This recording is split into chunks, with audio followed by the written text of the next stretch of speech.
this is my review of Death Note.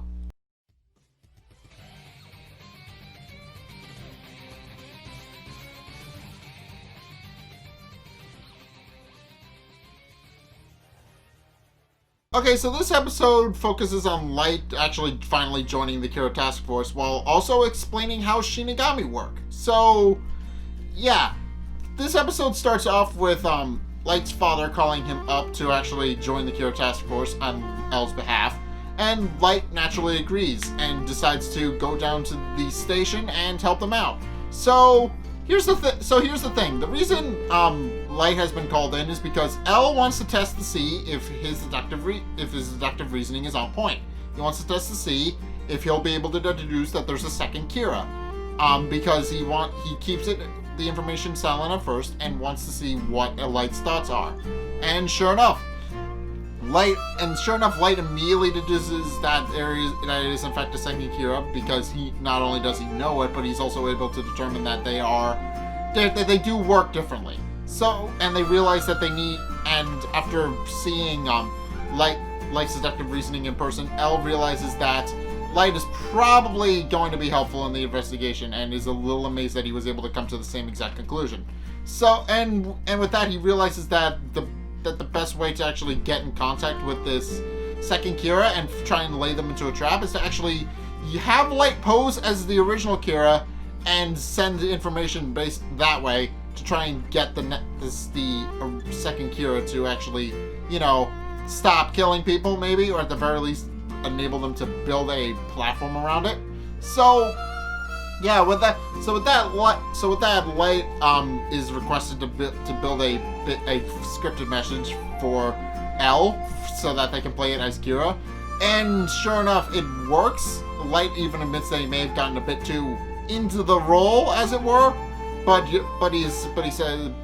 basically L trusts Light to make a fake message, and sure enough, Light fills through on his promise and sends out a message telling the second Kira that they shouldn't kill people against Light's wishes.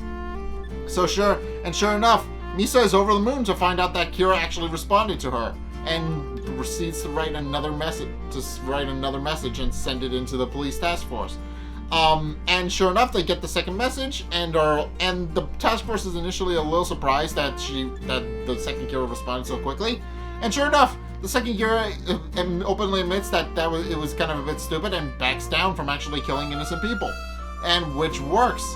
But then the second Kira gets a little bit too chatty. So here's the problem. Light is working with the Kira Task Force. He knows that Shinigami are invisible to other people, so he's fine. Here's the problem, though. The second Kira, Misa, starts blabbing off about how Shinigami work to the entire police task force, which is in a public message. So basically, she wants to make sure that she basically is able to have an information that only the true Kira will fully understand, which Light immediately does and realizes just how dangerous the second Kira could be, because they are basically just mouthing off information that they shouldn't be mouthing off about. And sure enough, upon hearing this message that Shinigami are real, basically, L has a bit of a panic attack, and he's not entirely sure what to make of it. He initially is a little panicked because he just got more or less concrete information that Shinigami might be real, because not only first off did the original killer leave him a coded message about Shinigami, but now the second Kira has stated something similar as well. And sure enough, he panics. Fortunately, everybody is able to calm L down and explain what exactly is going on, and explain that Shinigami aren't real, including Light, who's kind of BSing him a little bit.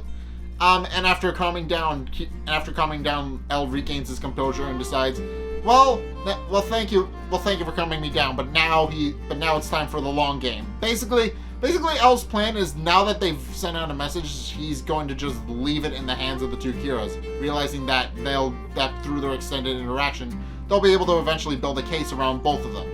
And sure enough, it does work, because eventually Misa does create another message, or at least plans to. So At which point, this is where the second half of the episode kicks in, where she goes through Misa's daily life. She apparently works as a model, and a very well-known one at that. But more on that later. But in case she works in the modeling business and eventually comes home, and sure enough has a bit of a sure enough is over the moon that the first Kira actually responded to her, and also comes up shows that she has some pretty good deductive reasoning as well, because she knows how the Shinigami works from Rem. Because she knows how the Shinigami realm works, she knows that it's kind of hard to get a second Death Note away and get away with it. She knows how very hard it is, because the Shinigami King isn't easily fooled. So, at which point she deduces that it's most likely that the original Kira's Shinigami, Ryuk, we already know he somehow got a hold of a second Death Note. So we already know that he swiped a second Death Note from another Shinigami. So we know he has access to two. But what we don't know is how Rem has access to two, because as Misa explains, they can only give away their Death Note if they have another one for themselves. And sure enough, Rem explains exactly why she has another Death Note, and explains how you can kill a Shinigami, and tells Misa that she's not allowed to repeat what she's about to say to anyone, but she explains that the only way to kill a Shinigami is to make it fall in love with a human. And sure enough, explains exactly how she got a hold of her second Death Note. So there was another Shinigami named Jealous, who fell in love with a human girl and watched her every day from the portal into Shinigami realm until the day she was supposed to die. And sure enough, he's a little upset that she's going to die, and is interested nonetheless to see how she's going to die. At which point Rem joins him and is also curious. At which point we get to see a little sequence play out. So there was this girl. So the girl that Jealous had fallen in love with goes through her day, wanders into a dark alley, and is almost killed by a crazed stalker who the woman had never actually met personally, but the guy was a little bit crazed, and sure enough, when the woman turns him down, he threatens to kill her and take her with him. At which point Jealous, out of pure instinct, writes the guy's name in his Death Note, killing him, which is against Shinigami rules. So here's the thing: Shinigami are not meant to extend life; they are meant to end it prematurely. So the problem suddenly arises when a person that was supposed to die doesn't. And sure enough, Jealous, immediately after writing the guy's name in his Death Note, passes away himself, turning into dust and disappearing. At which point Rem got a hold of his Death Note and gained her second Death Note. At which point it's revealed that Misa is actually the girl in the story. So basically, Jealous sacrificed himself to save her life, and now Rem is repaying the favor by giving Misa Jealous's Death Note to keep. So yeah, it's a little bit of a touching story about how Shinigami are not supposed to fall in love with humans, and Jealous did, and he died because of it. So basically he sacrificed himself to save the woman he loved, and he paid dearly for it because now he no longer exists. And also apparently, if a Shinigami falls in love with a human and saves that human's life, then that human actually gains the Shinigami's remaining lifespan. So basically, because Misa didn't really know how long her lifespan was, and it had been extended well past her previous death, she actually gained a lot more lifespan than she would have had otherwise. So that begs the question of how much lifespan she has left, since Shinigami are basically immortal so long as they kill somebody from time to time. But so it does beg the question: how much of her lifespan does she have left if she got it from a Shinigami? It's an interesting little question to bring up. But after hearing Rem's story about Jealous, Misa begins to question if the other Kira actually knows how to kill a Shinigami. and also tries to trick Rem into falling in love with her so that she can kill her, which doesn't work for obvious reasons. But in case she begins to question whether or not the original Kira actually knows if they can kill a Shinigami, and in that way, and is curious as to whether or not they can actually do anything to stop it. So that's the problem with but with that, she also remarks that it's been a while since she's gotten a message and contemplates whether to record another message, and decides to go out and clear her head for a little bit because she's trying to think things over.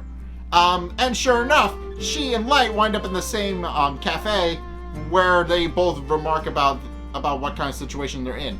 Light realizes that he needs to deal with the new Kira, or they're going to spread a lot of secrets that he doesn't want getting out, like she previously did in this episode. Meanwhile, Misa contemplates what the original Kira is like and whether or not she should try and meet with him. So they're basically they have conflicting thoughts, but basically the same goal. What kind of person is this other Kira? That's basically what the episode ends on. So yeah, it was an interesting episode. It explains how Shinigami work and how the only way to truly kill a Shinigami is to make them fall in love with a human, because love makes people act irrationally, and Shinigami are no exception. So it's only natural that a Shinigami will try to save somebody that they love, but the problem is they're not supposed to do that. So it causes a bit of a conflict of interest, and that causes them to die. So yeah, it was a very interesting episode for that reason. And also, Light joins the task force and is able to accurately deduce that there's a second Kira, because he knows there's a second Kira, and he's not the one writing these messages. He knows this and is playing it up as his deductive reasoning. I find that funny that he's basically BSing everyone and nobody has figured it out yet. But in case, yeah, that's my review of Death Note. What did you guys think? Let's get a discussion going in the comment section down below, or over on my Discord server, linked in the description. Anyway, thank you guys so much for watching. If you enjoyed, be sure to like, comment, and subscribe.